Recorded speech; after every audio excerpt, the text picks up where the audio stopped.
Have you ever wondered what holds our language together? The answer is nouns.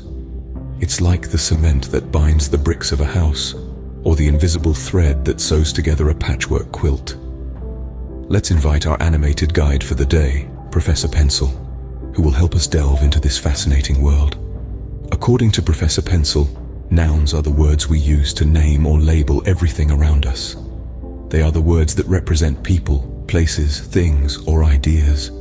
Think of it as the labels on jars. The label tells us what's inside, just like a noun tells us what we're talking about. Whether we're discussing a person like John or a place like Paris, a thing like Apple or an idea like freedom, it's the noun that gives our sentences substance and meaning. So remember, nouns are the glue that holds our sentences together. Now that we know what nouns are, let's dive into the different types of nouns. Our guide for this journey, Professor Pencil, is ready to introduce us to the 5 main types of nouns. First up, we have proper nouns.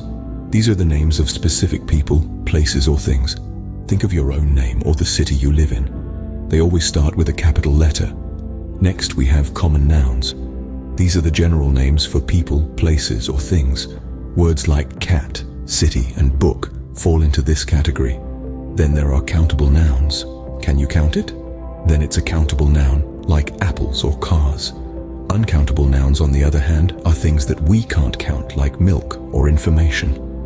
Lastly, we have collective nouns. These refer to a group or collection of things, like a flock of birds or a team of players.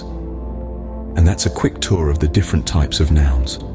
But there's more to learn. So, we've learned about nouns and their types, but how do we use them in our everyday language? Let's dive right in. Imagine our friend Professor Pencil going about his day. He grabs a book from his shelf. Here, book is a noun. It's the name of the object he's holding. Now if we replace book with apple, the sentence changes completely. Suddenly, Professor Pencil is holding an apple instead. Isn't that interesting? Let's try another one. Professor Pencil walks to the park. Park is a noun. It's the place where he's headed. If we change park to library, the whole scenario changes. Now he's off for a quiet afternoon among the bookshelves. You see, nouns are the building blocks that give our sentences substance. They define the people, places, things, or ideas we're talking about.